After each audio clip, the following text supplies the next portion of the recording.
ગુજરાત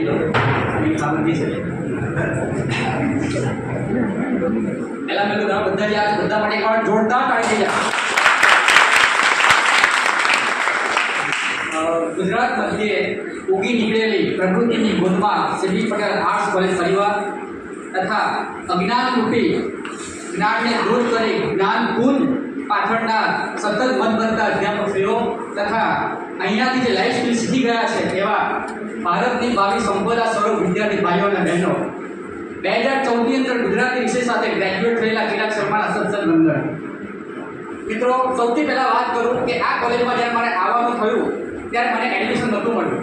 એનું એક જ રીઝન હતું કે હું લેટ હતો.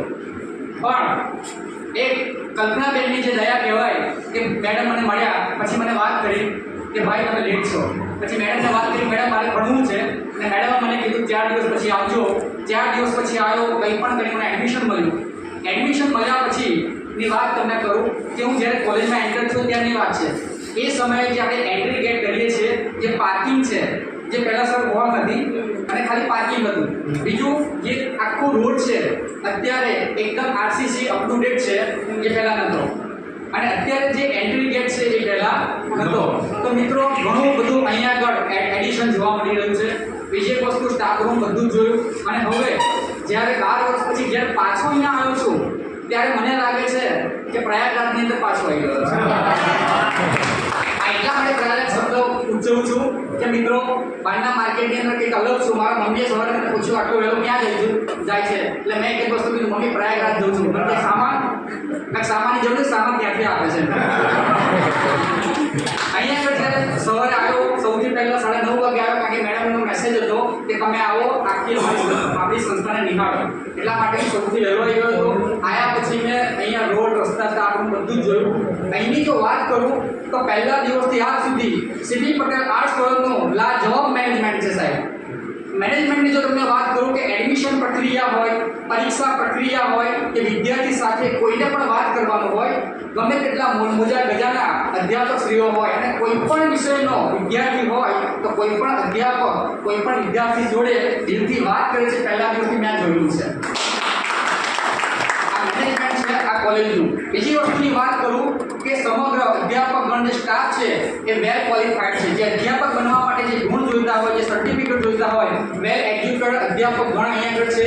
બીજી વસ્તુની વાત કરું જે સ્ટાફ રૂમની વાત કરું તો અહીંયા આગળ જ્યારે પણ આપણને કોઈ ક્વેશ્ચન થયો હોય, કોઈ તકલીફ હોય ને કંઈક નવા જૂની પૂછવું હોય તો સ્ટાફ રૂમમાં નિસંકોચ આપણે મિત્રો જઈ શકીએ છીએ. કોઈ પરમિશનની ત્યાં જરૂર હોતી નથી.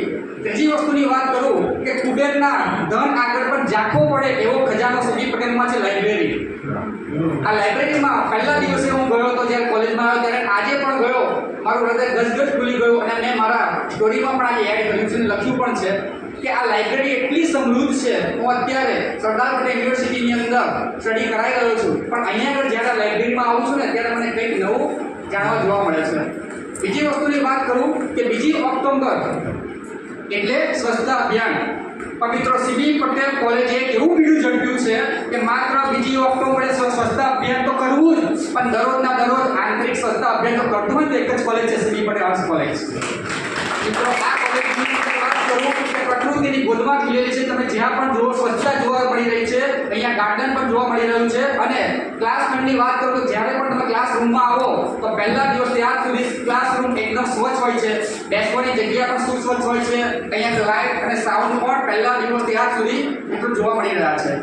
અમે એ વાત કરી અને હવે પછીની વાત કરું થોડી મારી અડધી મિનિટ કે જ્યારે આ કોલેજમાં આવ્યા પછી 2 મહિના મને થયા અને આ ચિરાગ શર્મા સુસાઇડ કરવા જતો હતો અને કલ્પનાબેન ત્રિવેદી મેડમને ખબર પડી અને મેડમે મને એક જ પ્રશ્ન પૂછ્યો કે કેમ ભાઈ જીવવું નથી. એટલે મેં એક જ વસ્તુની વાત કરી મેડમ કોઈ રસ નથી. એટલે મેડમે મને એક જ વસ્તુ કીધું કે ચિરાગ તારે મારા હાથ સાથે તારે ભણવાનું છે, હું બેઠી છું, તું ભણ. તારે ઘણા બધા જીવનમાં પરિવર્તન લાવવાનું છે, તારે તારા પરિવારમાં પરિવર્તન લાવવાનું છે. અને એ દિવસથી મેડમના કહેવાથી મેં મારું ગ્રેજ્યુએશન અહીંયા આગળ એક પણ 80 વખત પૂરું કર્યું અને પરિવર્તન એ આવ્યું કે આજે સરદાર પટેલ યુનિવર્સિટી અંદર એઝ અ લેક્ચરર અને બીજું નેટવર્ક માર્કેટિંગમાં આજે જે વ્યક્તિ સુસાઇડ કરવા જતો હતો એ વ્યક્તિના હાથથી આજે 1500 લોકો કામ કરે છે. લાસ્ટમાં એક જ વસ્તુની વાત કરીશ કે આ ક્યારેક મને પંખીની પાક મળે તો મારે ઉડવું છે, અને ક્યારેક મને સીબી પટેલનું પ્રાગણ મળે ને તો પછી માહલવું છે. અને લાસ્ટમાં એક જ વસ્તુ કહીશ કે